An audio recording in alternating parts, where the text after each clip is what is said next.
যে মানুষটা একবার ফ্যামিলি প্রবলেমে পড়ে সেই মানুষটা আর কোনো কিছুতে ভালো লাগে না, কোনো কিছুতেই সে শান্তি খুঁজে পায় না, যতক্ষণ না পর্যন্ত সে মানুষটা তার পরিবারের মানুষগুলোকে ভালো না রাখতে পারবে ততক্ষণ তার মনে শান্তি থাকবে না। ওই যে কথায় আছে না যে মধ্যবিত্ত ফ্যামিলির ছেলে মেয়েদের বুকে একটাই টেনশন থাকে, মাথায় একটাই টেনশন থাকে, তাদের বুকে একটাই ব্যথা থাকে, সেটা হচ্ছে গিয়া কেমন করে সে তার পরিবারটাকে ভালো রাখবে। একটা সময় পর গিয়ে দেখা যায় যে পরিবারের মানুষগুলো ভালো থাকে না শুধু টাকার জন্য। তুমি টাকা কামাতে পারো না, তোমার টাকা নেই, আজকে তোমার ভালো কোনো চাকরি নেই, এইটার জন্য তোমার পরিবার ভালো নেই, কিংবা তোমার ভালো কোনো ক্যারিয়ার নেই, তোমার কোনো ভালো চাকরি নেই, তোমার টাকা নেই, এই সবগুলোকে নিয়েই তোমার ফ্যামিলিতে অনেক সমস্যা। একটা সময় পর গিয়ে দেখা যায় যে আসলেই পরিবারের মানুষগুলোর কষ্ট দেখলে নিজের কষ্ট ধরে রাখা যায় না। আপনার যেই কষ্টটা হয় পরিবারের মানুষগুলোকে দেখলে, সেই কষ্টটা কি কারোর সাথে বলতে পারবেন?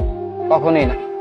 নিজের ব্যথাগুলো একমাত্র নিজে জানেন, অথচ মানুষ ভাবে যে কতই না ভালো আছেন, কিন্তু ভিতরে ভিতরে আপনার মনের মাঝে কতটা ব্যথা জমে আছে, মাথায় কতটা চিন্তা আছে, সেটা শুধু একমাত্র আপনিই জানেন। আপনার কষ্টগুলো একান্তই আপনার। মানুষ আসবে যাবে, কিছুটা সান্ত্বনা দেবে, এতটুকুই, আর কিছুই না। দিন শেষে আপনার কষ্টগুলো, আপনার পরিস্থিতি, সবকিছুই আপনারটা আপনাকেই বুঝতে হবে। জানেন তো, জীবনে আর যাই করুক, মানে আর যাই হোক বা না হোক, আপনার অনেক টাকা কামান কিংবা আপনি নিজের ক্যারিয়ারটা সুন্দর করেন, দেখতে পাবেন পরিবারের মানুষগুলোকে খুব সহজেই ভালো রাখতে পারবেন। অধিকাংশ সময় আপনার প্রবলেমটা হচ্ছে, কিংবা বর্তমানে মিডল ক্লাস ফ্যামিলির ছেলে মেয়েদের সমস্যাটা হচ্ছে যে তারা তাদের পরিবারকে ভালো রাখতে পারছে না। কেন জানেন? তাদের চাকরি নেই, তাদের টাকা নেই, তাদের কোনো কিছুই নেই। নিজের পরিবারকে ভালো রাখতে চায়, অথচ তার কোনো চাকরি নেই, তার টাকা পয়সা নেই, তার সুন্দর ক্যারিয়ারও নেই।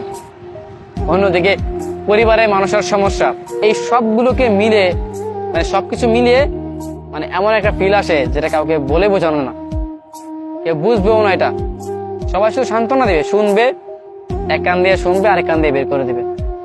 পরিস্থিতি যার, শুধু সেই বোঝে সেটার ব্যথা কতটা কষ্টকর, কতটা কষ্টদায়ক, এটা শুধু সেই বোঝে। বর্তমানে আমি কিংবা আপনি যেই পরিস্থিতিতে আছি, আপনার যেই কষ্টটা আছে, সেটা শুধু আপনিই জানেন, অন্য কেউ না। মাঝে মাঝে ইচ্ছা হয় যে নিজের ক্যারিয়ারটাকে যদি সুন্দর করে সাজাতে পারতাম, নিজের ক্যারিয়ারটাকে যদি অনেকটাই উন্নত করতে পারতাম, তাহলে সব সুখগুলো কিনে নিতাম। যেই জিনিসটার জন্য আজকে ফ্যামিলির মন খারাপ, যেই জিনিসটার জন্য আজকে ফ্যামিলিতে সবাই ভালো নেই, সে ফ্যামিলিতে এই সমস্যা সেই সমস্যা, সেই সমস্যাগুলো সমাধান করে ফেলতাম।